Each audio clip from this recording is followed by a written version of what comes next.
Sunil ji, competition classes में आपका स्वागत है। कैसे चुटकी बजाते हुए जनरल कंपटीशन में प्रॉब्लम को सॉल्व करते हैं, इसका मैं आपको एक अच्छा उदाहरण दे रहा हूं। पहला प्रॉब्लम देखें। पहला प्रॉब्लम है, यदि a का 30% बराबर में b का 0.25 और बराबर में c का 1/5 हो तो a और b और c का अनुपात का मान निकालें। बड़ा ही आसान सवाल। ये प्रतिशत है तो सबसे पहले काम करें, प्रतिशत को हटा दें। तो 30 जहां प्रतिशत है वहां नीचे हम 100 रखेंगे, इसको हम कट कर दिए तो हमको चला आया 3/10। अगला काम करते हैं, यहाँ पर दशमलव है तो दशमलव को हटा दें। इसके नीचे हम जैसे ही, चूंकि दशमलव के दाहिने तरफ 2 अंक है तो नीचे हमको आया 100, इसको भी हमने कट कर दिया। आगे हमको 1/4 और c का 1/5 ये हमको भिन्नात्मक रूप में है। अब हम अगला क्या काम करते हैं, यहाँ पर हम इसको सेटिंग फिक्स में लगाते हैं। a का 3/10 बराबर में हमको आ गया b का 1/4 बराबर में हो गया हमको c का 1/5, c का 1/5। यहाँ पर हम एक कांस्टेंट लेंगे। अब ध्यान रखिएगा, यहाँ पर जो कांस्टेंट हम लेंगे तो यहाँ पर कांस्टेंट हम चाहे तो हम 1 ले सकते हैं या फिर हम k ले सकते हैं, जो भी इच्छा हो। अब यहाँ पर हम ये जैसे ही उधर जाएगा तो पलट जाएगा, तो a के लिए और यहाँ पर b के लिए और यहाँ c के लिए हम a के लिए लिखेंगे तो ये उधर जाके पलट जाएगा, तो हमारा आ जाएगा 10/3। b के लिए जैसे ही देखिए b का मल्टीप्लाई में है 1/4, वो जैसे ही बराबर उधर जाएगा ये पलट जाएगा, आ जाएगा हमको 4। c के लिए गुणा में है 1/5, उस साइड जाकर के पलट जाएगा, आ जाएगा 5। लेकिन ध्यान रखिएगा कि जब भी अनुपात होगा तो नीचे में इसको नहीं रहने देना, डिनोमिनेटर में कुछ भी नहीं रहने देना। तो इसे डिनोमिनेटर में जो चीज आ गया है उसका बचाव का उपाय है क्या, कि आप इसी से मल्टीप्लाई कर दीजिए, या नीचे में जितना भी चीज आपका आ रहा है डिनोमिनेटर में उसका यदि हम एलसीएम लेकर के मल्टीप्लाई कर देते हैं। यहाँ पर चूंकि हमको 3 है तो लीजिए हम 3 से ही मल्टीप्लाई कर देते हैं, 3 से ही मल्टीप्लाई कर देते हैं। लीजिए हमने 3 से मल्टीप्लाई कर दिया, ये 3 से 3 कट गया। अब हमारे पास तो चला आया, देखिए यहाँ पर आया 10 a के लिए, b के लिए हमको चला आया 12 और c के लिए हमको चला आया 15। आपका आंसर ये वाला हो गया। अब यहाँ पर हम लोग चलते हैं, सेकंड वाला देखते हैं। दूसरा सवाल, a अनुपात b का मान 2:3, b अनुपात c का मान 4:5। तो हमको कहा है कि a² अनुपात b² और अनुपात में bc का मान। बेहद ही आसान सवाल, हम इसको सेटिंग ट्रिक से बनाएंगे। तो लीजिए हम सेटिंग ट्रिक से इसको बना रहे हैं। बहुत ही आसान सवाल, पलक झपकते ये बनेगा, देखते ही बनेगा। तो हम इसको सेटिंग ट्रिक्स कर दिए कि a अनुपात b, यहाँ पर हम लिख दिए a के लिए 2 और b के लिए 3, हम यहाँ लिख दिए। इसके बाद चलिए b अनुपात c, तो b के सामने हम b को लिखे और ठीक इसके बगल में c को लिख दिए। अब b के नीचे में b के सामने जो अनुपात दिया हुआ है इसको हम डाल दिए 4, और इसके बाद c के लिए जो लिखा हुआ है 5 यहाँ हम डाल दिए।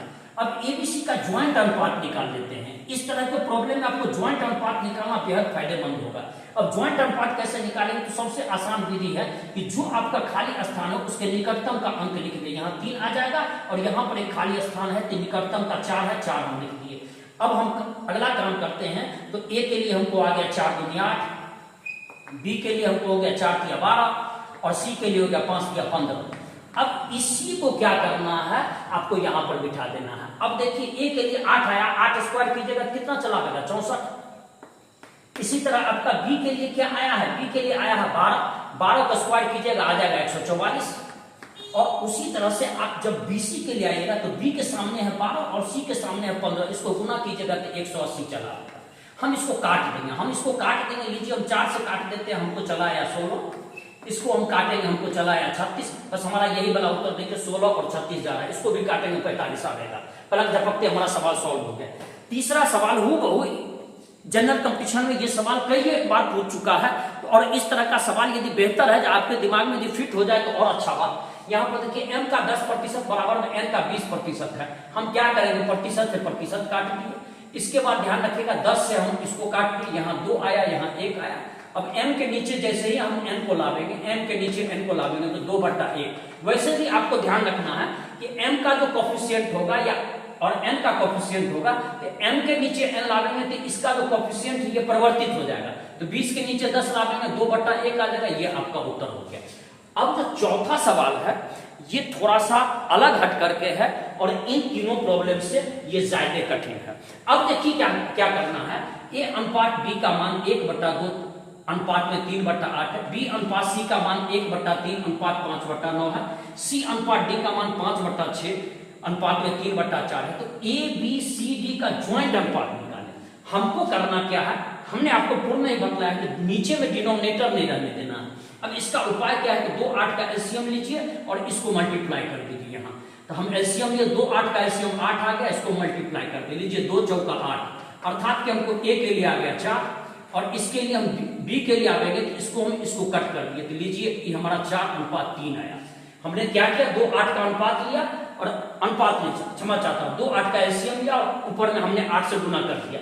इसके बाद आते हैं बीसी। बीसी का देखिए नीचे में आपको जो दिया हुआ है 3 9, इसको हटाना है, तो 3 9 का एलसीएम हमको चलाया 9, हम 9 से मल्टीप्लाई कर देते हैं, 9 से मल्टीप्लाई कर दिए, 3 से काटे हमको चलाया 3, बी के लिए चलाया 3 और 9 से 9 काटे तो हमको सी के लिए चलाया 5।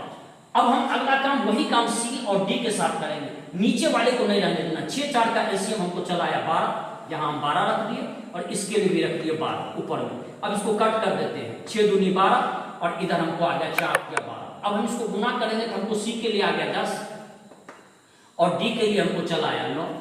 अब जो हमारा सवाल आता है वो सेटिंग ट्रिक्स के लिए हमको आवेगा, तो सेटिंग ट्रिक्स के लिए लीजिए हम यहाँ बिठा रहे हैं ए अनुपात बी का मान हमको दे दिया है यहाँ पर, जरा देख लीजिए 4:3, तो हम इसको लिख दिए 4:3।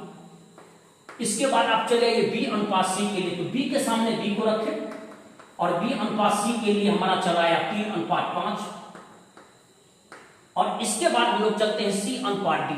सी अनुपात के लिए हमारा मान जो दिया हुआ है ये जरा देख लीजिए, 5 दूनी 10 और 3 तिया 9, ये हमारा चलाया 10 और 3 तिया 9।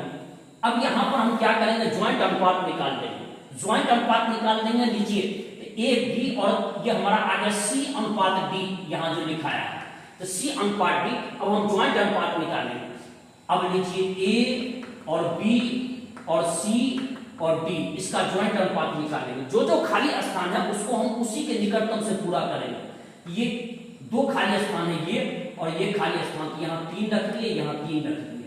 एक खाली स्थान इधर है तो इसको हम 5 रख दिए और एक खाली स्थान इधर है तो इधर हम 3 रख दिए निकटतम वाले। अब यहाँ पर चलते हैं, यहाँ 2 खाली स्थान है तो एक 10 रख दिए और फिर यहाँ भी 10 रख दिए। ये ध्यान रखिएगा सी डी है, अब ध्यान रखिएगा थोड़ा सा जगह कम पड़ रहा है। अब हम इसको लिखते चलते हैं, 4 या 12 12 दही का 120 चलाए 120। इसके बाद चलाया 3 या 9 9 दही का 90 चलाए। इसके बाद 3 5 15 15 दही का 150 चलाए। इतने ही पर हम उत्तर निकाल सकते हैं, 150 हमको चलाया और फिर हम आगे करेंगे 3 5 15 15 9 135 चलाया। ठीक, 15 9 135। यदि आपको ना दिख रहा है तो हम यहाँ पर इसको, अब देखिए इसको हम कट करेंगे तो 120 90 150 और 135 है। यहाँ पर हम इसका अनुपात निकालते हैं, तो लीजिए हमको जो अनुपात चलावेगा 120 है तो 15 8 120, 15 हम निकालेंगे 8 6 10, इतनी ही पर हमारा उत्तर ये वाला निकल रहा है। इस तरह से आपका ये आज का वीडियो समाप्त हुआ। बहुत जल्दी मैं अगले वीडियो में मिल रहा हूँ।